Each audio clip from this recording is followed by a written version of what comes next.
Hi hello నమస్తే welcome to my YouTube channel drama of life. నా పేరు శ్వేత. నేను ఇంట్లో అందరికంటే చిన్నదాన్ని అని నన్ను చాలా ప్రేమగా చూసుకునేవారు. నిజానికి నేను చాలా అల్లరి చేసేదాన్ని. నువ్వు పుట్టాల్సింది ఇంట్లో కాదు, రాజభవనంలో అని నన్ను పొగిడేవారు. నా గ్రాడ్యుయేషన్ పూర్తయిన వెంటనే నాకు సంబంధాలు రావటం మొదలయ్యాయి. నాకు మంచి భర్త మాత్రమే కాదు, మంచి కుటుంబం కూడా కావాలి అని కోరుకునేదాన్ని. ఒకరోజు మా అమ్మ దుబాయ్లో వ్యాపారం చేస్తున్న ఒక అబ్బాయి ఫోటోను చూపించింది. ఒక్కడే కొడుకు, తల్లి మరియు ఇద్దరు చెల్లెళ్ళు ఉన్నారు. ఇంత మంచి సంబంధం వచ్చినందుకు నువ్వు అదృష్టవంతురాలివి అని అందరూ అన్నారు. నా స్నేహితులు కూడా, శ్వేత, దుబాయ్కి వెళ్ళాక మమ్మల్ని మర్చిపోకు, మమ్మల్ని కాస్త గుర్తుపెట్టుకో అని ఆట పట్టించేవారు. ఫోటో చూడకుండగానే నా మనసులో ఒక వింతైన అనుభూతి కలిగింది. నేను అవును లేదా కాదు అని చెప్పకుండగా ఆలోచిస్తున్నాను. అప్పుడే నేను అమ్మతో, అమ్మ, ఆ అబ్బాయికి నిన్ను తెలుసా? అమ్మ నవ్వి, లేదు, అతడికి నువ్వింకా తెలియదు. నీ అందం, నీ మాటలు అతని హృదయాన్ని గెలుచుకుంటాయి అని చెప్పింది. వివాహం నిశ్చయమయ్యింది. అబ్బాయి పేరు ప్రణవ్. అతడు స్వయంగా రాలేకపోయాడు కాబట్టి వీడియో కాల్లో మాట్లాడాడు. అతని మాటల్లో నిజాయితీ, మృదుత్వం ఉంది. మా అమ్మ నిన్ను ఇష్టపడింది, నాకు అది చాలు అనటంతో నేను తల వంచుకొని చిన్నగా నవ్వాను. పెళ్లి ఏర్పాట్లు చాలా వైభవంగా జరిగాయి. నేను వెళ్ళే కొత్త ఇంట్లో కొత్త ఆచారాలు, కొత్త సంబంధాల గురించి ఆలోచిస్తూ ఆందోళన చెందుతున్నాను. వివాహం తర్వాత జరగాల్సిన ఆచారాలు ముగిశాయి. ఇక నిజ జీవితపు తెరలు తెరుచుకోవటం ప్రారంభించాయి. ఉదయం టీ నుండి మొదలు రాత్రి అంట్లు కడగటం వరకు ప్రతిదీ నా బాధ్యతలా అనిపించింది. మా అమ్మ చెప్పేది, పనులే మొదటగా ఇంట్లో స్త్రీకి స్థానం ఇచ్చేవి అని. బహుశా అందుకే నేనేమీ మాట్లాడకుండగా నిశ్శబ్దంగా ప్రతిదీ చేసుకుంటూ వెళ్ళాను. నా ఏకైక కోరిక అందరి మనసులను గెలుచుకోవటమే. ఉదయం 5 గంటలకే నిద్రలేచి టిఫిన్ తయారు చేసేదాన్ని. మా అత్తయ్య షుగర్ లేకుండగా టీ తాగేవారు. నా ఆడబిడ్డలు పాలు లేకుండగా బ్లాక్ టీ తాగేవారు. ప్రణవ్కి కూడా టీ లేకుంటే బ్రేక్ఫాస్ట్ కంప్లీట్ అయ్యేది కాదు. నేను అందరి ఇష్టాలను చూసుకునేదాన్ని. అయినప్పటికీ తరచుగా టీ బాగోలేదు, చపాతీలు చాలా గట్టిగా ఉన్నాయి అని చెప్పేవారు. ఒకరోజు నా చిన్న ఆడబిడ్డ సోనియా, శ్వేత, నీకు ఇంటి పనులు ఎలా చెయ్యాలో తెలియకపోతే ముందు నేర్చుకో. మీ అమ్మ నీకు ఏ పనులు నేర్పించలేదా?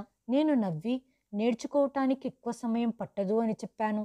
మా అత్తగారు నా వైపు చూసి వంటగదిలో నుండి బయటికి వెళ్ళిపోయారు. ఇల్లు ఊడ్చటం, తుడవటం, బట్టలు ఉతకటం, అంట్లు కడగటం, వంట వండటం అన్నీ నా కర్తవ్యమే. నా ఆడబిడ్డలు ఎప్పుడూ ఫోన్లో బిజీగా ఉంటూ గదుల్లోనే ఉండేవారు, లేదా తమ తల్లితో మాట్లాడుతూ బిజీగా ఉండేవారు. అమ్మ, శ్వేత ఈరోజు ఇలా చెప్పింది, శ్వేత ఈరోజు ఇలా చెయ్యలేదు. రాత్రిపూట మా అత్తగారు తరచుగా మాట్లాడుతూ ఉండేది. ఒకరోజు మా అత్తగారు, అవునవును, రోజు రోజుకి తన వైఖరి మారుతుంది అని చెప్పడం విని నేను మొదట నా చెవులను నమ్మలేకపోయాను. ఆమె తన తల్లిని నాపై రెచ్చగొడుతుంది అని నాకు అర్థమయ్యింది.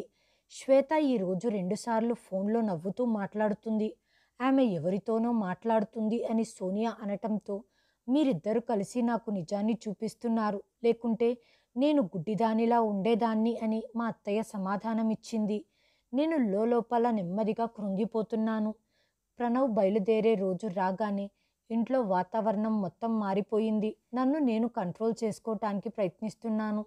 ప్రణవ్ సామాన్లను సర్దుకుంటూ, 3 నెలల్లో తిరిగి వస్తాను, అక్కడ బిజినెస్లో ఒక ముఖ్యమైన పని ఉంది, నీ నుండి దూరంగా ఉండటం నాకంత ఈజీ కాదు అన్నాడు. నేను సరే అని తల ఊపాను. ఎయిర్పోర్ట్కు వెళ్తున్నప్పుడు అతడు పదే పదే, నీ అకౌంట్లో డబ్బు వేశాను, ఇంకా ఏదైనా అవసరం ఉంటే నాకు మెసేజ్ చెయ్యి, అమ్మకు గుండె జబ్బు ఉంది, తనని జాగ్రత్తగా చూసుకో, అలాగే నిన్ను నువ్వు నిర్లక్ష్యం చెయ్యొద్దు అన్నాడు. నా హృదయంలో చాలా ఉన్నప్పటికీ మౌనంగా నవ్వుతూ ఉండిపోయాను. ప్రణవ్ వెళ్ళిపోయిన తర్వాత మా అత్తగారు నన్ను పూర్తిగా వంటగదికే పరిమితం చేశారు. ప్రణవ్ కూడా ఇక్కడ లేడు కాబట్టి నేను ఏది చెబితే అది జరుగుతుంది అని తరచుగా అదే మాట అనేది. సమయానికి డబ్బు వస్తూ ఉండేది. నేను ఎంత డబ్బు అడిగినా వెంటనే నా అకౌంట్లో వేసేవాడు. దానితో నేను కావాల్సిన వస్తువులన్నీ ఆర్డర్ చేసుకునేదాన్ని. నా స్నేహితులతో వెళ్ళి మంచి బ్రాండెడ్ బట్టలు కొనేదాన్ని. బయట ఉన్న ఈ వస్తువులు నా అందాన్ని రెట్టింపు చేస్తున్నాయి, కానీ లోపల ఎప్పుడు శూన్యత ఉండేది. ఒకరోజు సాయంత్రం సోనియా వచ్చి, వదినా, ఈ మధ్య షాపింగ్ బాగా చేస్తున్నావు. అన్నయ్య నీకు బాగా డబ్బులు పంపుతున్నట్టున్నాడు అంది. నేను మెల్లిగా నవ్వి, అవును, నేను అడిగిన వెంటనే నాకు ఇస్తాడు అన్నాను. ఆమె నవ్వి, కేవలం డబ్బు ఇస్తే సరిపోతుందా? భార్యకు గౌరవం కూడా ఇవ్వాలి. తను నన్ను గాయపరచటానికే ఈ మాట అంది. ఒకరోజు అత్తయ్య మాటల మధ్యలో, భార్యను చూసుకోవటం అంటే డబ్బు పంపటం మాత్రమే కాదు అని ప్రణవ్కి ఇప్పుడు అర్థమవుతుంది. నువ్వు హాయిగా ఇంట్లో కూర్చొని డబ్బు ఖర్చు చేయటం అతనికి నచ్చదు అంది. నేను మౌనంగా ఈ అణిచివేతను భరించాను. కానీ ఆ రోజు రాత్రి నాకు చాలా భారంగా మారి ప్రణవ్కు మెసేజ్ చేశాను. నేను మీతో మాట్లాడాలి అనుకుంటున్నాను, దయచేసి నాకు కాల్ చేయండి. అతను వెంటనే వీడియో కాల్ చేసి, ఏమయ్యింది, అంతా బాగానే ఉందా? హా, బాగుంది. ఎందుకు మీతో మాట్లాడాలి అని మనసు కనిపించింది. అతడు నవ్వుతూ, అంతేనా, నాకు రోజు నీతో మాట్లాడాలనిపిస్తుంది, కానీ పని నన్ను జైల్లో పెట్టేసింది. ఆ కాల్ తర్వాత నేను ఆలోచనలలో పడ్డాను. ఈ దూరంలో ప్రేమ మాత్రమే మిగిలి ఉందా, లేదా కేవలం అవసరమా? నా జీవితంలోని చిన్న చిన్న సమస్యల గురించి ప్రణవ్కు తెలియదు. ప్రతిసారి అతడు నా నుండి దూరంగా నిస్సహాయంగా ఉన్నాడు అని ఆలోచిస్తూ నేను మౌనంగా ఉండేదాన్ని. నేను నా స్నేహితులతో మాట్లాడేటప్పుడు, నువ్వు చాలా అదృష్టవంతురాలివి, నీ భర్త దూరంగా ఉంటూ డబ్బు పంపిస్తున్నాడు, పైగా నీకు స్వేచ్ఛ కూడా ఉంది అని చెప్పేవారు. నేను అవును అని తల ఊపేదాన్ని. స్వేచ్ఛ అంటే బజారులో తిరగటం కాదు, గౌరవం గురించి అని నేను ఎవరికైనా ఎలా చెప్పగలను?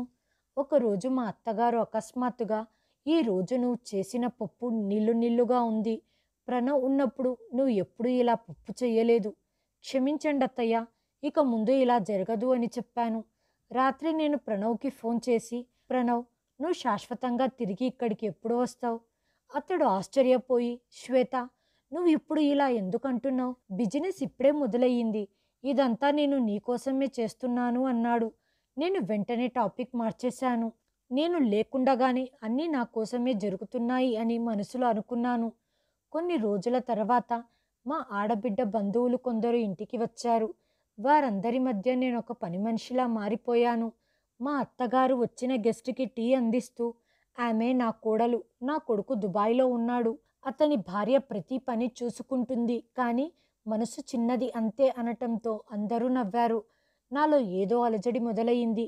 ఒకరోజు అద్దంలో నన్ను నేను చూసుకుంటూ, ఖరీదైన బట్టలు, నగలు, వస్తువులు నన్ను గౌరవించేలా చేయటం లేదు అని ఆలోచిస్తుంటే నాలో అశాంతి మొదలయ్యింది. ఇప్పుడు ప్రణవ్ మాటలు మునుపటిలా లేవు. ఒకరోజు అతను, నువ్వు మారిపోయావు, మునుపటిలా లేవు అన్నాడు. మీరు కూడా మునుపటిలా లేరు.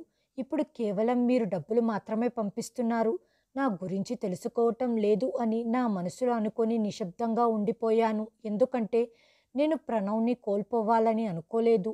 ఇంట్లో నా గౌరవాన్ని వెతుక్కుంటూ నేను ప్రతిరోజు ఓడిపోతున్నాను. నా ఆడబిడ్డలిద్దరికీ వివాహం అయ్యింది. సోనియా ముంబైలో ఉంటుంది, శాలిని తన భర్తతో కలిసి విదేశాలలో ఉంటుంది. ప్రతిరోజు ఏదో ఒక కారణం చెప్పి ఫోన్ చేసి గంటలు గంటలు మాట్లాడేవారు. ఆ తర్వాత వాళ్ళిచ్చిన సలహాలు ఇంట్లో అమలు అయ్యేది. ఒకరోజు ఉదయం లేవగానే అత్తయ్య గారు, శ్వేత, ఈరోజు భోజనానికి ఈజీగా డైజెస్ట్ అయ్యే ఆహారాన్ని వండు, నువ్వు ఎప్పుడు హెవీ ఫుడ్ని వండుతావు, అది నాకు మంచిది కాదు అని సోనియా చెబుతుంది. నేను ఆశ్చర్యపోయి, అత్తయ్య, తను ఇక్కడ లేదు, మరి తనకు ఎలా తెలుసు? ఫోన్లో మాట్లాడేటప్పుడు నేనే చెప్పాను అంది. నేను నిశ్శబ్దంగా ఉండిపోయాను, కానీ నా మనసులో ఏదో బాధగా ఉంది. వాళ్ళిద్దరూ ఇప్పుడు ఇంట్లో లేరు, కానీ ఇల్లు వారి ఆదేశం మేరకు నడుస్తుంది. సోనియా వీడియో కాల్లో తన తల్లితో మాట్లాడేది. అమ్మా, ప్రణవ్ ఎంత సంపాదిస్తున్నాడో లెక్క పెట్టుకో. తన భార్య చేతుల్లోకి సంపద వెళితే ఆమె షాపింగ్ చేస్తూ డబ్బు ఖర్చు చేస్తుంది అని చెప్పింది. ఒకరోజు మా అత్తయ్య గారు మందులు తెచ్చుకోవటానికి సిటీకి వెళ్తాను అని రెడీ అవుతుంటే, అత్తయ్య, ఆగండి, నేను తెస్తాను అన్నాను. ఆమె వెంటనే, వద్దు వద్దు, శాలిని నీతో బయట పనులు చేయించొద్దు, ఆరోగ్యం పాడైపోతుంది అంది. నేను కోపంగా, నేను ఏమైనా రోగిష్టిదాన్నా, లేక నేను బాధ్యత వహించటం లేదా అనటంతో ఆమె మౌనంగా గదిలోకి వెళ్ళింది. ఆమె నా ప్రతి కదలిక గురించి తన కూతుర్లకు చెబుతుంది అని నాకు అర్థమయ్యింది. నన్ను ఎలా కంట్రోల్ చేయాలో కూతుర్లు ఆమెకు నేర్పిస్తున్నారు. ఒకరోజు ప్రణవ్ వీడియో కాల్ చేసినప్పుడు, శాలిని లేదా సోనియా ఎప్పుడైనా మిమ్మల్ని డబ్బులు అడిగారా? అతడు షాక్ అయి లేదు ఎందుకు అని అడిగాడు. నేను టాపిక్ మారుస్తూ ఏం లేదు ఊరికే అడిగాను, కానీ ఇప్పుడు నాకు అనుమానం వచ్చింది. కొన్ని రోజుల క్రితం మా అత్తగారి గదిలో ఒక కవర్ చూశాను. దానిపై విదేశీ అడ్రస్ ఉంది. నేను ఆ కవర్ని తెరిచాను. లోపల విదేశీ కరెన్సీ నోట్లు ఉన్నాయి. ఆ రోజు మొదటిసారిగా ప్రణవ్ సంపాదన నా కోసమే కాదు, మా అత్తగారి ద్వారా తన కూతుర్లకు కూడా వెళ్తుంది అని ఆలోచన వచ్చింది. ఒకరోజు ప్రణవ్ డబ్బు పంపాను అని చెప్పినప్పుడు ఈ డబ్బు నా కోసమే కదా అని అడిగాను. అవును, ఈ డబ్బు నీకోసమే. నేను అమ్మతో చెప్పాను నీకు ఏది కావాలంటే అది ఇవ్వమని అనటంతో నేను సరే అని తల ఊపాను. మరుసటి రోజు మా అత్తగారు ఒక కొత్త మొబైల్ ఫోన్ ఆర్డర్ పెట్టి ఇక నుంచి నేను శాలినితో బాగా మాట్లాడవచ్చు అంది. ఈ మాట విని నా కడుపు రగిలిపోయింది. ఒకరోజు నేను మా అత్తగారితో ప్రణవ్ పంపిన డబ్బులో కొంత ఇవ్వగలరా, నేను బిల్ చెల్లించాలి అన్నాను. నీకు ఏమైనా అవసరమైతే చెప్పు, నేను ఆ వస్తువును కొని తీసుకొని వస్తాను అంది. ఇది విన్నప్పుడు ఈ ఇంట్లో నేను భార్య కంటే తక్కువ, అతిథికి ఎక్కువగా అనిపించింది. నా భర్త సంపాదనను నేను కంట్రోల్ చేయలేకపోతున్నాను. ఒకరోజు శాలిని ఫోన్ చేసి అమ్మా, ఎప్పుడు నీదే పైచేయి అవ్వాలి, అన్నయ్య సంపదకు నువ్వే హక్కుదారురాలివి, అన్నీ నువ్వే చూసుకోవాలి అంది. ఈ మాటలు విని ఎవరో నా హక్కులను లాగేసుకున్నట్టు అనిపించింది. ఇక నేను సహించలేకపోయాను. నేను నా హక్కుల కోసం సిద్ధమవుతున్నాను. రాత్రి నేను ప్రణవ్తో మీ సంపాదనపై నాకు హక్కు లేదా, నిజంగా నేను మీ భార్యనేనా, అవును అంతా నీదే, నేను అమ్మకు వివరిస్తాను, నువ్వు ఏది మనసులో పెట్టుకోకు అన్నాడు. నిర్ణయం తీసుకునే అధికారం అత్తయ్య చేతుల్లో ఉన్నంత వరకు నేను ఈ ఇంట్లో నీడగానే ఉంటాను అని నాకు అర్థమైపోయింది. నేను వెంటనే ప్రణవ్, ఇంటి పూర్తి బాధ్యతతో పాటు డబ్బు, ఇంటి పగ్గాలు అన్నీ నా చేతుల్లోనే ఉండాలి అన్నాను. అతను కంగారు పడిపోయి శ్వేత, అమ్మ సంగతేంటి, ఇన్ని రోజులు అన్నీ అమ్మే చూసుకుంది అన్నాడు. అతని వైపు కోపంగా చూస్తూ మరి నన్ను ఇక్కడికి ఎందుకు తీసుకొచ్చారు, పని చేయటానికి మాత్రమేనా, నాకు నా అధికారం దక్కదా, చూడు నేను నీ ఖర్చుల గురించి ఎప్పుడూ ఏమీ అనలేదు, అడిగినదంతా ఇచ్చాను, కానీ ఇంటి పగ్గాలు నీకు ఇవ్వటం కొంచెం కష్టం, అది అమ్మను చాలా ప్రభావితం చేస్తుంది. సరే అయితే నా హక్కులు నాకు దక్కే వరకు నేను మాట్లాడను అని ఫోన్ కట్ చేశాను. మరుసటి రోజు నేను అత్తయ్యతో అత్తయ్య, ఇప్పుడు మీ ఆరోగ్యం సరిగ్గా లేదు, మీరు పనులన్నీ నా మీద వదిలేస్తే మంచిది అన్నాను. ఆమె కఠినమైన స్వరముతో నువ్వు ముందు సరిగ్గా పనిచేయటం నేర్చుకున్నప్పుడు నేను వదిలేస్తాను, ప్రస్తుతం ప్రతిరోజు నువ్వు ఏదో ఒకటి తప్పు చేస్తూనే ఉంటావు అన్నారు. రాత్రి నేను ప్రణవ్కి మెసేజ్ చేశాను, నేను నా పుట్టింటికి వెళ్తున్నాను, నా హక్కులు లభించే వరకు నేను తిరిగి రాను. శ్వేత, మొండిగా ఉండకు, మాట్లాడుకొని పరిష్కరించుకుందాం అని జవాబిచ్చాడు. మరుసటి రోజు ఉదయం నేను బ్యాగును సర్దుకొని బయలుదేరుతుంటే ఎక్కడికి వెళ్తున్నావు అని మా అత్తగారు అడిగారు. నేను నా ఇంటికి అన్నాను. ఇది కూడా నీ ఇల్లే, ఒక్క తేడా ఉంది, ఇక్కడ నీ ఇష్టాలు నడవవు అంది. నేను ఏమీ మాట్లాడకుండగా నా పుట్టింటికి వెళ్ళిపోయాను. నేను ఎవ్వరితో ఏమీ చెప్పలేదు. ప్రణవ్ నాకు చాలాసార్లు ఫోన్ చేశాడు, కానీ నేను ఫోన్ లిఫ్ట్ చేయలేదు. దాంతో అతడు ఒక మెసేజ్ పంపించాడు. నేను దుబాయ్లో ఒంటరిగా ఉంటున్నానని నీకు తెలుసు, నువ్వు కోప్పడి ఇంట్లో నుండి వెళ్ళిపోతావు అని నేను అనుకోలేదు. నిజంగా నీకు లభించాల్సింది లభించలేదా, నువ్వు కేవలం హక్కు కోసం వెంపర్లాడుతున్నావా? ప్రణవ్, నాకు హక్కులు మాత్రమే కాదు, నమ్మకం కూడా కావాలి, నువ్వు నాకు ఎప్పుడు ఇవ్వలేదు. కొన్ని రోజుల తర్వాత సోనియా నాకు ఫోన్ చేసి వదినా, అమ్మ చాలా బాధపడుతుంది, ప్రతిరోజు ఏడుస్తుంది, శ్వేత లేకపోతే ఇల్లు బోసిపోయింది అని చెబుతుంది. అవునా, నన్ను అంతగా మిస్ అవుతుంటే నా హక్కులు నాకు ఇవ్వమని చెప్పు, ఊరికే పని చేయించుకోవటం కాదు అనటంతో సోనియా మౌనంగా ఉండిపోయింది.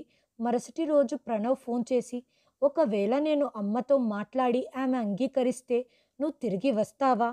ప్రణవ్, ఇది కేవలం అంగీకరించటం మాత్రమే కాదు, నా హక్కుకు సంబంధించిన విషయం, నిర్ణయం మీరే తీసుకోవాలి అన్నాను. 2 రోజుల తర్వాత మా ఇంటి ముందు ఒక కారు వచ్చి ఆగింది. తలుపు తెరవగానే అత్తయ్య గారు నిలబడి ఉన్నారు. ఆమె చేతుల్లో ప్రణవ్ రాసిన ఉత్తరం ఉంది. అది నాకిస్తూ నువ్వు దీనికి ఒప్పుకుంటే నిన్ను తీసుకురమ్మని అందులో ఉంది అంది. నేను ఒప్పుకున్నాను. నేను ఆశ్చర్యంగా ఆమె వైపు చూసి మీరు అంగీకరించారా? హా, ఇప్పుడు నాకు వయసు అయిపోతుంది, నాలో ధైర్యం లేదా ఫిర్యాదులు లేవు, ఇల్లు నీ చేతుల్లో ఉండాలని నువ్వు కోరుకుంటే జాగ్రత్తగా చూసుకో, నువ్వు డిమాండ్ చేస్తున్న ఈ హక్కులు కేవలం హక్కులే కాదు, భారం అనే విషయాన్ని గుర్తించుకో. నేను వెంటనే నా బ్యాగును సర్దుకున్నాను. కానీ నా మనసులో ఒక వింత గందరగోళం నెలకొంది. ఇంటికి చేరుకున్నాక నాలో ఒక వింత అనుభూతి కలిగింది. పని మనిషి దగ్గర నుండి ఇంటి సరుకుల వరకు అన్నీ నేనే చూసుకునేదాన్ని. సాయంత్రం ప్రణవ్ ఫోన్ చేసి, అమ్మ అన్నీ నీకు అప్పగించింది, ఇప్పుడు నువ్వు సంతోషంగా ఉన్నావా అని అడిగాడు. నేను మెల్లిగా నవ్వి సంతోషంగా ఉన్నాను అన్నాను. ఇప్పుడు ఇంటి రూపురేఖలు మొత్తం మార్చేశాను. మా అత్తయ్య గారు తన గదికే పరిమితమైపోయారు. ఆమె నన్ను ఏమీ అనేది కాదు. అప్పుడప్పుడు టీ మాత్రమే అడిగేది. కొన్నిసార్లు నేను సరే అని, ఇంకొన్నిసార్లు కుదరదు అని సమాధానం ఇచ్చేదాన్ని. 2 రోజుల తర్వాత నా ఇద్దరు స్నేహితులు ఇంటికి వచ్చారు. వారికి ఖరీదైన డిన్నర్ సెట్లో ఆహారం వడ్డించాను. వారిలో ఒకరు, శ్వేత, నువ్వు మారిపోయావు, ఇదంతా ఎప్పటి నుండి జరుగుతుంది అంది. నేను తలపైకెత్తి, ఈ ఇంటి పగ్గాలు నా చేతుల్లోకి వచ్చినప్పటి నుండి అన్నాను. ఆ తర్వాత ఇంట్లో వరుస పార్టీలు ప్రారంభమయ్యాయి. నేను ప్రణవ్కు అన్నీ చెప్పి చేసేదాన్ని. నువ్వు సంతోషంగా ఉంటే నాకు ప్రశాంతంగా ఉంటుంది అని చెప్పేవాడు. ఒకరోజు సాయంత్రం మా అత్తగారి గది ముందు నుండి వెళ్తున్నప్పుడు ఆమె దగ్గు వినిపించింది. నేను కాసేపు ఆగి తర్వాత ముందుకు వెళ్ళాను. ఆమె కోసం వంటగదిలో ఆహారం సిద్ధంగా ఉండేది, కానీ ఎప్పుడూ నేను దానిని ముట్టుకోలేదు. నేను పని మనిషితో అత్తయ్యకు ఆహారం ఆమె గదిలోనే ఇవ్వమని చెప్పేదాన్ని. ఒకరోజు అత్తయ్య, శ్వేత, నా బీపీ మందులు అయిపోయాయి, తీసుకురా అంది. నేను సరే అన్నాను, కానీ షాపింగ్లో బిజీగా ఉండటంతో మర్చిపోయాను. నేను రాత్రి తిరిగి వచ్చినప్పుడు ఆమె నిద్రపోతుంది. నేను నిశ్శబ్దంగా నా మొబైల్ ఫోన్లో కొత్త బట్టలను, బూట్లను, హ్యాండ్ బ్యాగ్లను ఫోటో తీసి స్టేటస్లో పెట్టేదాన్ని. అత్తయ్య గారు తరచుగా ఏదో చెప్పటానికి గది నుండి బయటికి వచ్చేవారు, కానీ నా వైఖరి చూసి ఆమె తిరిగి వెళ్ళేది. ఒకరోజు నేను, అత్తయ్య, మీరు విశ్రాంతి తీసుకోండి, ఇదంతా నా బాధ్యత, మీరు నన్ను ప్రశ్నించాల్సిన అవసరం లేదు అని అన్నాను. ఆమె నా వైపు చూస్తూ, నేను అన్నిటి నుంచి స్వేచ్ఛగా ఉన్నాను అంది. మధ్యాహ్నం నేను బ్యూటీ పార్లర్ నుంచి ఫేషియల్ చేయించుకొని తిరిగి వచ్చేసరికి ప్రణవ్ నుండి వీడియో కాల్ వచ్చింది. అతను నన్ను చూసి నవ్వుతూ, ఇప్పుడు చాలా బాగా కనిపిస్తున్నావన్నాడు. మీకు కూడా ఇలాగే కావాలి కదా, ప్రపంచం ఎలా నడుస్తుందో దానికి తగ్గట్టు నేను ఉండాలనే కదా మీరు కూడా కోరుకునేది. ఆయన కొన్ని క్షణాలు మౌనంగా ఉండి, సరే జాగ్రత్తగా ఉండు అన్నారు. నేను ఇంతకుముందు శ్వేతలా లేను. ప్రతి ఒక్కదానికి వేరొకరి పర్మిషన్ తీసుకునేదాన్ని. కానీ ఇప్పుడు నాకు నేను సొంత నిర్ణయాలు తీసుకుంటున్నాను. ఏవైనా వస్తువులను కొనటానికి వెళ్ళినప్పుడు వాటి ఖరీదును చూసి వెనక్కి తగ్గేదాన్ని, కానీ ఇప్పుడు అలా తగ్గటం లేదు. ఇప్పుడు ఇంట్లో ఎటువంటి కంప్లైంట్ కానీ, ఆదేశాలు కానీ నాకు ఇచ్చేవారు లేరు. ఇప్పుడు నా చేతిలో అధికారం ఉంది. దాన్ని ఉపయోగించుకోవటం కూడా నేర్చుకున్నాను. నా నుంచి ఆ అధికారాన్ని ఎవ్వరూ తీసుకోలేరు. అత్తయ్య నాతో మెల్లిగా, శ్వేత, బీపీ టాబ్లెట్లు తెచ్చావా? అత్తయ్య, గుర్తొస్తే తీసుకొని వస్తాను. నేను చాలా బిజీగా ఉన్నాను. సమయం దొరికితే తెస్తాను. మధ్యాహ్నం నేను నా స్నేహితురాలు నిషాతో కలిసి మార్కెట్కి వెళ్ళాను. సాయంత్రం ఇంటికి తిరిగి వచ్చి గది తలుపులు తెరవగానే అత్తయ్య లేచి, తల్లి, మందులు తెచ్చావా? నేను చిరాకుగా, తేలేదు, బిజీగా ఉండి మర్చిపోయాను, రేపు తెస్తాను అన్నాను. ఉదయం నేను తయారవుతుండగా పని మనిషి పరిగెత్తుకుంటూ వచ్చి, మీ అత్తయ్య గారికి ఏదో అయ్యింది, ఆమె మాట్లాడటం లేదు, చేతులు కాళ్ళు కూడా ఆడించటం లేదు. నేను గదిలోకి వెళ్ళి చూసేసరికి అత్తయ్య శరీరం అపస్మారక స్థితిలో పడిపోయి ఉంది. కళ్ళు తెరిచి ఉన్నాయి, కానీ ఆమెలో ఎటువంటి స్పందన లేదు. నేను ఆందోళన చెంది అంబులెన్స్ను పిలిపించాను. హాస్పిటల్ తీసుకెళ్ళి డాక్టర్ అన్ని టెస్టులు చేసి ఆమెకు పెరాలసిస్ వచ్చింది. మందులు వాడకపోవటం వల్ల బీపీ హై అయ్యింది. నా మనసులో ఏదో తెలియని ఆందోళన నెలకొంది. ప్రణవ్కి సమాచారం ఇచ్చాను. నేను త్వరలోనే ఎమర్జెన్సీ టికెట్ బుక్ చేసుకొని వస్తాను అన్నారు. అత్తయ్యను 2 రోజులు హాస్పిటల్లో ఉంచుకొని ఇంటికి పంపించేశారు. ఇప్పుడు ఆమెకు పూర్తిగా విశ్రాంతి అవసరం. ప్రతిరోజు ఫిజియోథెరపీ చేయించాలి, సమయానికి మందులు వెయ్యాలి, అనుక్షణం ఆమె పక్కన ఒకరు ఉండాలి అని డాక్టర్ సలహా ఇచ్చారు. ఈ మాటలు నాకు భారంగా అనిపించింది. ఇప్పుడు ఆమె పూర్తిగా నిస్సహాయంగా ఆహారం కోసం ఇతరులపై ఆధారపడింది. వాష్రూమ్కి కూడా వెళ్ళటం ఆమెకు సాధ్యం కాదు.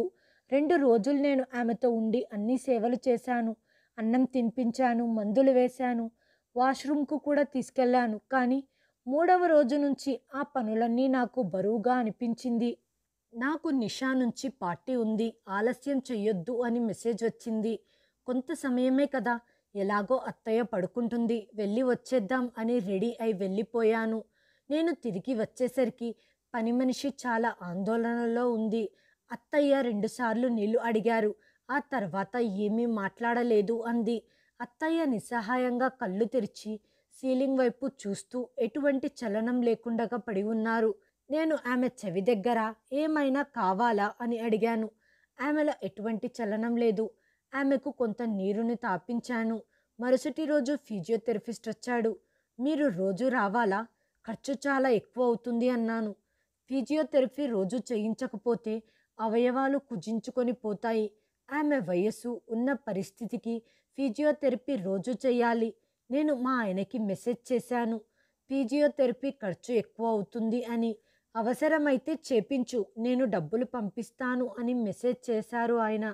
కానీ ఆమెను జాగ్రత్తగా చూసుకోవటం, సమయానికి మందులు వేయటం, తినిపించటం, వీల్ చైర్లో బాత్రూంకి తీసుకెళ్లటం వల్ల నా ఫ్యాషన్ ప్రపంచానికి నన్ను దూరం చేస్తున్నాయి. 2 రోజుల తర్వాత ఒక ముఖ్యమైన ఈవెంట్ ఉంది. నేను పని మనిషికి ముందే చెప్పాను, అత్తయ్య లేస్తే నీళ్లు తాపించు, నేను 2 గంటల తర్వాత వస్తాను. నేను బయటికి వెళ్ళి వచ్చేసరికి అత్తయ్య గది నుండి అరుపులు వినిపించాయి. వాష్రూమ్కి వెళ్ళాలి అని పిలిచింది. నీళ్లు ఇచ్చి 2 నిమిషాలే అయ్యింది. అప్పుడే వాష్రూమా? 2 నిమిషాలు కూడా ఓపిక పట్టలేరా? నా ఓపిక నశించిపోయింది. ఆమె నాకు ఒక రోగిష్టిలా కాదు, నాకు ఒక అడ్డంకిలా కనిపిస్తుంది. రోజంతా మిమ్మల్ని బాత్రూంకి తీసుకొని వెళ్ళటానికే నా సమయమంతా సరిపోతుంది. నాకు జీవితం ఉందా లేదా? ఆమె ఏడుస్తుంది. ఏమీ చెప్పలేకపోయింది. ఒకరోజు రాత్రి పని మనిషి గట్టిగా అరుస్తూ గది నుండి బయటికి వచ్చింది. నేను వెళ్ళి చూసేసరికి అత్తయ్య మంచం పైనుంచి కింద పడిపోయి ఉంది. బహుశా నీటి కోసం చెయ్యి చాచి తీసుకుందామనే ప్రయత్నంలో కింద పడి ఉండవచ్చు. నేను ఆమెను మళ్ళీ మంచంపై పడుకోపెట్టి, ఇదంతా ఎంతకాలం, నేను ఎంతకాలం ఈమెకు నర్సులా సేవ చేయాలి? ఇప్పుడు ఆమె నా విశ్రాంతికి, స్వేచ్ఛ జీవితానికి మధ్య ఒక ఆటంకంగా మారింది. ఒకరోజు నేను టిఫిన్ తయారు చేసి పని మనిషికి, ఆమెకు తినిపించు, నాకు ఫోన్ మాట్లాడే పని ఉంది అన్నాను. కొంతసేపటికి అత్తయ్య గది నుంచి, శ్వేత, నీళ్లు కావాలి అని పిలుపు వినపడింది. ఇప్పుడే తాగారు కదా, మళ్ళీ ఏంటి? 2 నిమిషాలు మౌనంగా ఉండలేరా? తల్లి, చాలా దప్పిక వేస్తుంది అని చెప్పింది. నేను లేచి ఒక గ్లాస్ నీళ్లు తీసుకొని ఆమె ముందు వెళ్ళి కోపంగా, ఇదిగో తీసుకోండి, 2 నిమిషాలకు ఒకసారి కేకలు వేయొద్దండి.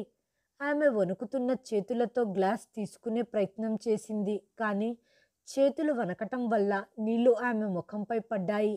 నేను తిరిగి ఆమె వైపు చూడకుండగా గదిలో నుండి బయటికి వచ్చేశాను. సాయంత్రం నా స్నేహితురాలు నిషా దగ్గర నుంచి మెసేజ్ వచ్చింది. చాలా రోజుల నుంచి పార్టీ చేసుకోలేదు, ఈ వీకెండ్ పార్టీ చేసుకుందామా? ప్లాన్ చెయ్యండి, వస్తాను అన్నాను. మరుసటి రోజు అత్తయ్య బాత్రూమ్ తీసుకెళ్ళు అని పిలిచింది. ఆ సమయంలో నేను ఫోన్ మాట్లాడుతున్నాను. నేను కోపంగా ఆమె గదికి వెళ్ళి, ప్రతి క్షణం మిమ్మల్ని చూసుకోవటానికి నన్ను ఏమైనా పనిలో పెట్టారనుకుంటున్నారా? ఇంతసేపు పడుకొని ఉన్నారు కదా, అప్పుడే ఏమయ్యింది? ఆమె నా మాటలు విని భయపడిపోయింది. ఏమీ మాట్లాడలేకపోయింది. నేను వీల్ చైర్ని గట్టిగా లాగి ఆమెను కూర్చోబెట్టి చిరాకుగా, ఈ దరిద్రం ఎప్పుడు పోతుందో అన్నాను. ఆమె కళ్ళల్లో కన్నీళ్లు వచ్చాయి. ఏమీ మాట్లాడలేక మౌనంగా ఉండిపోయింది. కొన్ని రోజులు గడిచాక సోనియా నుండి ఫోన్ వచ్చింది. వదినా, నాకు అమ్మని చూడాలని ఉంది, నేను వస్తున్నాను, 2 రోజులు అక్కడే ఉంటాను అని చెప్పింది. ఈ విషయం నాకు పెద్ద షాక్ కలిగించింది.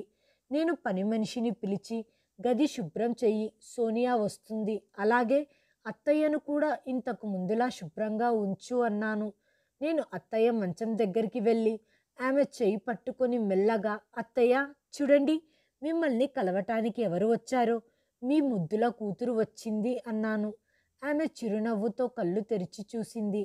వెంటనే సోనియా వచ్చి ఆమె చెయ్యి పట్టుకొని, అమ్మా ఎలా ఉన్నావు అంది. ఆమె సమాధానం చెప్పలేకపోయింది. నేను వెంటనే, ఇప్పుడు అత్తయ్య బాగా మెత్తపడ్డారు, మేము శతవిధాలా ప్రయత్నిస్తున్నాం, నువ్వేమీ ఆందోళన చెందవద్దు. నేను అన్నీ చూసుకుంటాను. సోనియా ఆమె ముందు కాసేపు కూర్చుంది. తర్వాత నా వైపు చూసి, వదినా, మీరు నిజంగా అమ్మకు చాలా సేవ చేస్తున్నారు. అమ్మ ఇప్పుడు కేవలం మిమ్మల్ని మాత్రమే నమ్ముతుంది. నేను మెల్లగా నవ్వి, ఆమె ప్రణవ్ తల్లి అంటే నాకు కూడా అమ్మే. సోనియా ఉన్నప్పుడు నేను అత్తయ్య దగ్గర ఎక్కువ సమయం గడిపేదాన్ని. ఆమె బట్టలు మార్చటం, ఆమె దుప్పటి దిండు సరిచేయటం, ఆమెకు స్వయంగా ఆహారం తినిపించేదాన్ని. అత్తయ్య ఇదంతా చూస్తూ ఏమీ చెప్పలేక మౌనం వహిస్తూ వచ్చేది. రాత్రి సమయంలో సోనియా పడుకోవటానికి గదిలోకి వెళ్ళినప్పుడు అత్తయ్య దగ్గరికి వెళ్ళి ఆమె చెవిలో, ఒకవేళ మీరు ఆమెకు నా మీద ఏదైనా చెప్పారో మీ కథ ముగిసినట్టే, అర్థమైందా అని కోపంగా ఆమె వైపు చూశాను. ఆమె మౌనంగా నా వైపు చూస్తూ ఉంది. మరుసటి రోజు సోనియా వెళ్తూ నా చేతులను పట్టుకొని, అమ్మను ఒంటరిగా వదలకండి, ఆమెకు ఇప్పుడు మీరే అండగా ఉండాలి. నేను ఆమెకు నమ్మకం కలిగించేలా మాట్లాడాను. ఆమె వెళ్ళిపోయిన తర్వాత తలుపులు మూసేసి, ఇక నేను చెప్పినట్లే జరగాలి, జరుగుతుంది అని చెప్పి గది తలుపులు వేసేసి నా గదిలోకి వెళ్ళిపోయాను. రోజు రోజుకి అత్తయ్య ఆరోగ్యం క్షీణిస్తూ వస్తుంది. నేను ఆమెను పట్టించుకోకుండా ఉండటం సాధారణమైపోయింది. ఆమె ఎప్పుడూ తలుపు వైపు చూసేది, ఎవరైనా వచ్చి ఆమెను ఎక్కడికైనా తీసుకెళ్తారేమోనని. రెండవ ఆడపడుచు శాలిని గత 2 రోజులుగా ఫోన్ చేస్తూ ఉండేది. ఆమె అత్తయ్యతో మాట్లాడేటప్పుడల్లా నేను అత్తయ్య ముందే నిలబడి ఉండేదాన్ని. చాలాసార్లు ఆమె నుంచి ఫోన్ వచ్చినప్పుడు ఒకటే మాట చెప్పేదాన్ని, అత్తయ్య పడుకుంటూ ఉన్నారు, తర్వాత మాట్లాడిస్తాను అని. వదిన, అమ్మ రోజంతా పడుకోనే ఉంటుందా? ఆమె ఆరోగ్యం బాగానే ఉంది కదా? ఆమె వయసు అయిపోతుంది, అందుకే తొందరగా అలసిపోతుంటారు. ఎక్కువ మాట్లాడటం వల్ల బ్లడ్ ప్రెషర్ ఎక్కువ అవుతుందని డాక్టర్ చెప్పారు. ఫోన్ కట్ చేస్తున్నప్పుడు శాలిని పేరుని బ్లాక్ లిస్ట్లో పెట్టేశాను. నోటిఫికేషన్స్ వచ్చేవి కావు. అంతా ప్రశాంతంగా ఉన్నట్లు అనిపించింది, కానీ ఈ ప్రశాంతత మరికొన్ని తుఫాన్లకు సందేశం అని నాకు తెలియదు. మా అత్తగారి పరిస్థితి రోజురోజుకు దిగజారిపోతుంది. గతంలో ఆమె చాలా మెల్లిగా మృదువుగా మాట్లాడేది. రాను రాను ఇప్పుడు వింతగా అరవటం అలవాటుగా మారిపోయింది. రాత్రిపూట గదిలో లైట్ ఆఫ్ చేయగానే ఆమె శ్వేత నీళ్ళు, శ్వేత బాత్రూమ్ అని పిలిచేది. మొదట నేను సమాధానం చెప్పేదాన్ని, తర్వాత కోపం వచ్చేది. తర్వాత ఆమె గొంతు విని కూడా పట్టించుకోకుండా దుప్పటి కప్పుకొని పడుకునేదాన్ని. ఒకవేళ పని మనిషి వెళ్ళి నీళ్లు ఇస్తే ఆమె చెయ్యి పట్టుకొని, నా కూతుర్లను పిలువు అని చెప్పేది. ఒకరోజు రాత్రి పని మనిషి నా దగ్గరికి వచ్చి, మేడం గారు, ఆమె మాటి మాటికి గట్టి గట్టిగా శబ్దాలు చేస్తుంది. ఆమె ఊపిరాడక ఇబ్బంది పడుతున్నట్లు ఉంది, లేదా మరి ఏదైనా అయి ఉంటుంది. నేను మెల్లగా, ఆమె డ్రామాలు చేస్తుంది, ఎటువంటి సమస్య లేదు, ఆమెది ఎప్పుడు ఉండే ఏడుపే కదా అన్నాను. పని మనిషి మౌనంగా ఉండిపోయింది. కానీ కొన్ని క్షణాల తర్వాత మా అత్తగారు మరింత గట్టిగా అరవటం మొదలుపెట్టారు. ఎవరైనా ఉన్నారా? నన్ను తీసుకెళ్ళండి, నాకు ఇక్కడ ఉండటం ఇష్టం లేదు అంది. నేను కోపంగా లేచి ఆమె గదిలోకి వెళ్ళి, నోర్మొయ్ ముసిల్దానా, నిశ్శబ్దంగా ఉండలేవా? ఎప్పుడూ నీ మాటలు వినటానికి నేను నీ పని మనిషిని కాదు. నీ కొడుకు విదేశాలలో ఉన్నాడు. నేను ఇవన్నీ ఒంటరిగా చెయ్యలేను. ఆమె ఏమీ మాట్లాడలేకపోయింది. కళ్ళు పెద్దగా చేసి చూస్తూ ఉండిపోయింది. మరుసటి రోజు నేను ఆమె వీల్చైర్ని తీసేశాను. ఇప్పుడు ఆమె తరచుగా లేవాల్సిన అవసరం ఉండదు. ఇక మంచానికే పరిమితమై ఉంటుంది. పని మనిషి మెల్లగా, మేడం, డాక్టర్ గారు ఆమె చురుగ్గా ఉండటం ముఖ్యమని చెప్పారు కదా. నోరు మూసుకొని రోజుకు 2 సార్లు ఆహారం, మందులు ఇవ్వటం మాత్రమే చెయ్యి అన్నాను. ఫిజియోథెరపీ ఇప్పుడు నెలకు ఒక్కసారి మాత్రమే చేయించేదాన్ని. శాలిని కాల్ చేసినప్పుడు నేను మొబైల్ స్విచ్ ఆఫ్ చేసి ఉంచేదాన్ని. ఒకరోజు ప్రణవ్ కాల్ చేసి, శాలిని చాలా బాధపడుతుంది, అమ్మ గొంతు వినటానికి కూడా తనకు అనుమతి లేదని ఆమె చెబుతుంది, ఏదైనా సమస్య ఉందా? నేను వెంటనే, లేదు లేదు, అత్తయ్య చాలా బలహీనంగా మారారు, ఆమె స్వయంగా ఏమీ మాట్లాడలేదు, మీరు వచ్చినప్పుడు మీరే చూస్తారు కదా అన్నాను. అదే రోజు రాత్రి నేను పార్టీకి వెళ్ళటానికి సిద్ధమవుతుండగా మా అత్తగారు మళ్ళీ వాష్రూమ్ వాష్రూమ్ అని అరవటం మొదలుపెట్టింది. నేను నా చేతిలో లిప్స్టిక్ పట్టుకొని అద్దంలో నన్ను నేను చూసుకుంటున్నాను. కాసేపటి తర్వాత నేను వాష్రూమ్ నుండి ఒక బెడ్షీట్ తీసి ఆమె బెడ్ మీద పెట్టాను. ఇదిగో బెడ్షీట్, బెడ్ పాడు చేయకు, నేను ఫ్రీగా ఉన్నప్పుడు దాన్ని శుభ్రం చేయిస్తాను. ఆమె నిశ్శబ్దంగా ఉండిపోయి కళ్ళు మూసుకుంది. నేను పార్టీలో చాలాసేపు ఉండిపోయాను. తిరిగి వచ్చేసరికి పని మనిషి తలుపు దగ్గర కనిపించింది. మేడం గారు, ఆ ముసలావిడ ముఖం వాచిపోయి ఉంది. ఏదో జరుగుతున్నట్టు ఉంది. నేను గదిలోకి వెళ్ళినప్పుడు ఆమె పడుకొని ఉంది. ఆమె ఏమీ మాట్లాడలేకపోయింది. డాక్టర్కి ఫోన్ చేయటానికి బదులుగా నేను మొదట ప్రణవ్కి మెసేజ్ చేశాను. ఏమండి, అత్తయ్య గారి పరిస్థితి కొంచెం వింతగా ఉంది. బహుశా అంతకంటే దారుణంగా ఏమీ అవ్వకపోవచ్చు అన్నాను. అప్పుడు ప్రణవ్, అంటే ఏంటి నీ ఉద్దేశం? ఇప్పుడే నాకు ఫోన్ చెయ్యి అని సమాధానం వచ్చింది. కానీ నేను ఫోన్ చెయ్యలేదు. మా అత్తగారి నిశ్శబ్దంలో నాకు ప్రశాంతతగా అనిపించటం మొదలయ్యింది. ఉదయాన్నే ఆమె తినటానికి నిరాకరించింది. ఆమె కళ్ళు మూసుకొని ఉన్నాయి. ఆమె గొంతులో నుంచి మెల్లిగా స్వరం వస్తుంది. నాకు షాలిని నుండి 3 కాల్స్ వచ్చాయి. నేను అన్నిటినీ పట్టించుకోలేదు. ఎందుకంటే ఆమె ఇప్పుడు ఎవరిని పిలవలేదు, ఎవరికి ఏమీ చెప్పలేదు. మరుసటి రోజు ఉదయం నేను వంటగదిలో బ్రేక్ఫాస్ట్ సిద్ధం చేస్తున్నాను.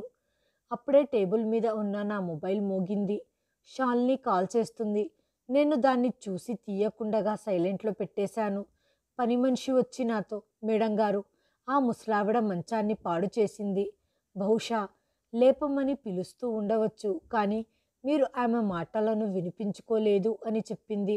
నేను కోపంగా మా అత్తగారి గదికి వెళ్ళాను. నేను తలుపు తెరవగానే నాకు దుర్వాసన వచ్చింది. మంచం తడిసిపోయింది. ఆమె కళ్ళు మూసుకొని నిశ్శబ్దంగా పడుకుంది. ఆమె ముఖంలో సిగ్గు, కళ్ళల్లో నిస్సహాయత కనిపించింది. నా సహనం ఇప్పుడు దాని పరిమితికి చేరుకుంది. ఏయ్ ముసలిదానా, నువ్వు కొంచెం సేపు ఆపుకోలేకపోయావా? ఇప్పుడు నీకు కొంచెమన్నా సిగ్గుండాలి. నేను పగలు రాత్రి నీ వెనకాలే తిరుగుతూ ఉండాలా? ఆమె నొప్పితో మూలుగుతుంది. కానీ నేను ఆగలేకపోయాను. మంచం మీద కనిపిస్తున్న ఆ తడి భాగం నాకు విషంలా అనిపించింది. పని మనిషి తలుపు దగ్గర నిలబడి చూస్తూ ఉంది. నేను ఆమె వైపు కోపంగా చూస్తూ, ఏం చూస్తున్నావు? ఇదంతా శుభ్రం చేయి అనటంతో పని మనిషి సంకోచిస్తూ, మేడం గారు, ముందు ఆవిడని లేపండి అంది. నేను ఆమె చేతిని పట్టుకొని దూరంగా పక్కకు నెట్టి ఒక కొత్త బెడ్ కవర్ను వేయించాను. దానితో పాటు ఒక ప్లాస్టిక్ షీట్ని కూడా వేయించాను. ఎందుకంటే భవిష్యత్తులో మాటి మాటికి బెడ్షీట్లను మార్చే అవసరం ఉండదు అని. పని మనిషి నిశ్శబ్దంగా తన పనిలో బిజీగా ఉంది. నేను బయటికి వచ్చి తలుపు మూసేశాను. నేను గదిలోకి వెళ్ళి కబోర్డ్లో నుండి 2 జతల బట్టలు తీసి బయట ఉంచుతున్నప్పుడు నా మనసులో ఒక ఆలోచన వచ్చింది. ఇక చాలు, ఇప్పుడు నేను ఇక్కడ ఒక్కరోజు కూడా ఉండలేను. ప్రణవ్కు ఒక మెసేజ్ పెట్టాను. నేను కొన్ని రోజులు అమ్మ వాళ్ళ ఇంటికి వెళ్తున్నాను. నువ్వు తిరిగి వచ్చాక మీ అమ్మని చూసుకో అని చెప్పాను. వెంటనే నాకు కాల్ వచ్చింది. నేను ఎత్తలేదు. శాలిని కూడా ఫోన్ చేసింది. నేను లిఫ్ట్ చేయలేదు. అమ్మ పరిస్థితి ఎలా ఉంది, నాకు చాలా ఆందోళనగా ఉంది అని వీడియో మెసేజ్ పంపింది. నేను సమాధానం చెప్పలేదు. నేను నా బ్యాగ్ తీసుకొని అందులో ముఖ్యమైన ఫైళ్లను, ఐడెంటిటీ కార్డులను, ఏటీఎం కార్డులు మొదలైనవి అన్నీ ఉంచుకున్నాను. నా మనసులో ఒక ఆలోచన మొదలయ్యింది. కొన్ని రోజులు ఆమెను చూసుకోవటానికి, తినిపించటానికి ఎవ్వరూ లేకపోతే బహుశా ప్రకృతి వాటి విధిని నిర్వర్తిస్తుంది. అప్పుడు ఈ భారం ఉండదు. అలాగే ఏదో ఒకరోజు నిజం బయటపడుతుందన్న భయము ఉండదు.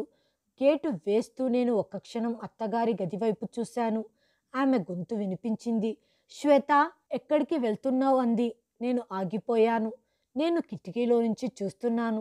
ఆమె చాలా కష్టంగా లేవటానికి ప్రయత్నిస్తుంది. నేను ఒక్క క్షణం ఆమె కళ్ళల్లోకి చూసి తిరిగి తలుపు మూసేశాను. తలుపులు లాక్ చేసి మెట్లు దిగి ఆటోలో అమ్మ వాళ్ళ ఇంటికి బయలుదేరాను. దారిలో నిషా నాకు మెసేజ్ చేసింది. ఎక్కడ ఉన్నావు? మనం డిన్నర్ ప్లాన్ చేసుకున్నాం కదా, ఎప్పుడు వస్తున్నావు అంది. కాసేపట్లో ఫ్రీ అవుతాను, అప్పుడు నీతో మాట్లాడతాను అని అన్నాను.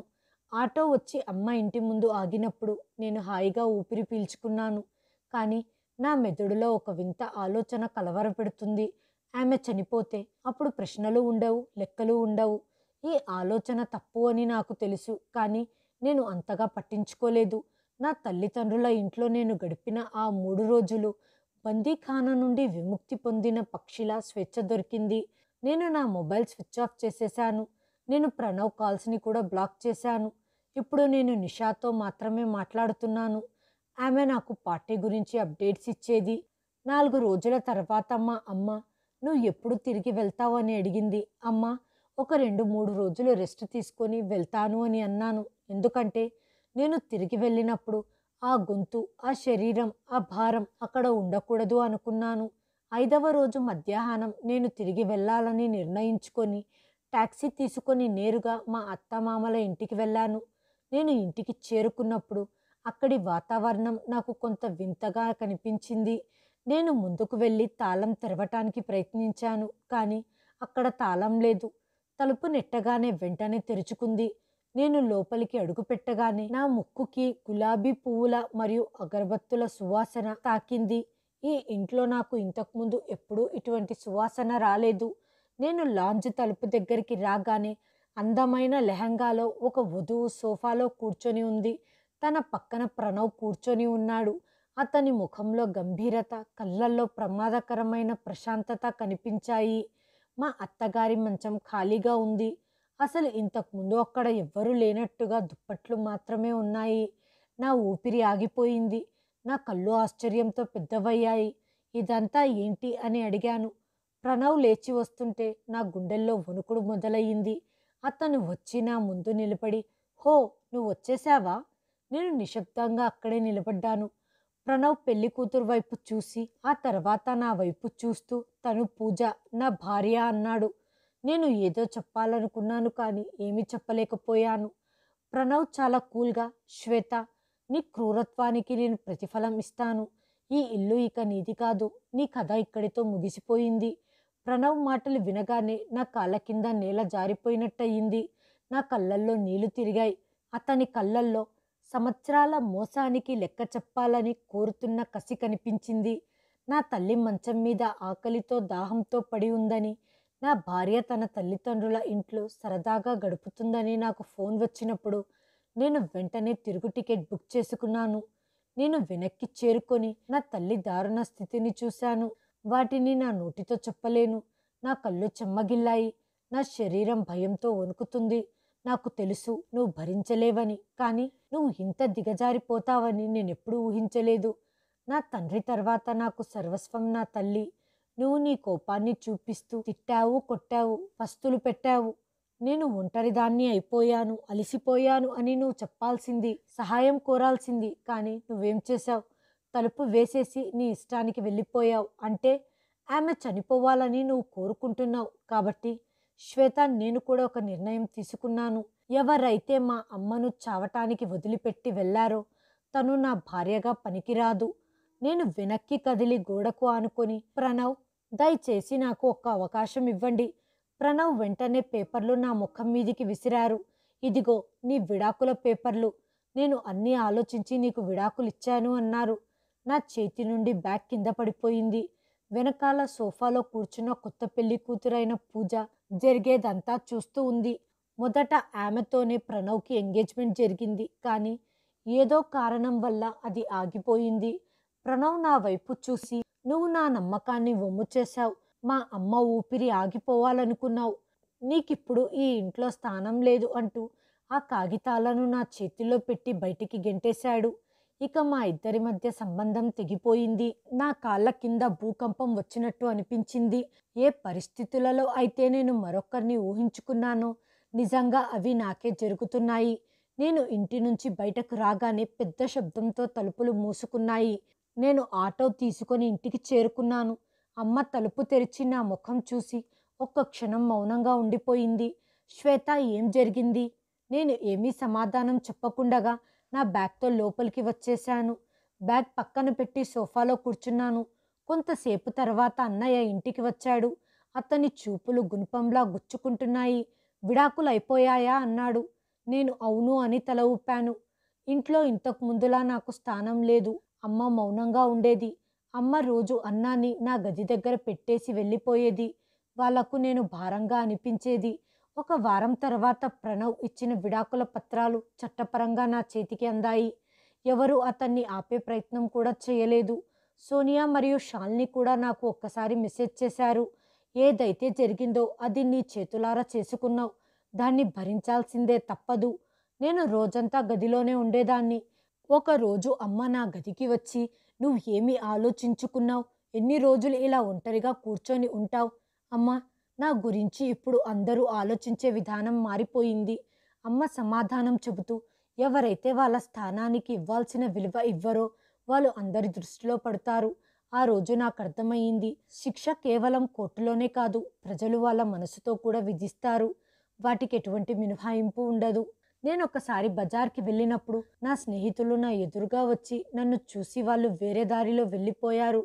వీధిలోని వాళ్ళు కూడా నన్ను విచిత్రంగా చూసేవారు. వాళ్ళు నన్ను ఏదో దుర్మార్గానికి ఉదాహరణగా చూస్తున్నారు. ఒకరోజు నేను నిషాకి మెసేజ్ చేశాను. చాలా రోజులైంది నిన్ను కలవాలనుకుంటున్నాను అని. నాకు సమయం దొరకటం లేదు, నేను కొంచెం బిజీగా ఉన్నాను అని సమాధానం వచ్చింది. ప్రణవ్ యొక్క కొత్త భార్య పూజ ఫోటోలు ఇప్పుడు సోషల్ మీడియాలో బాగా వైరల్ అయ్యాయి.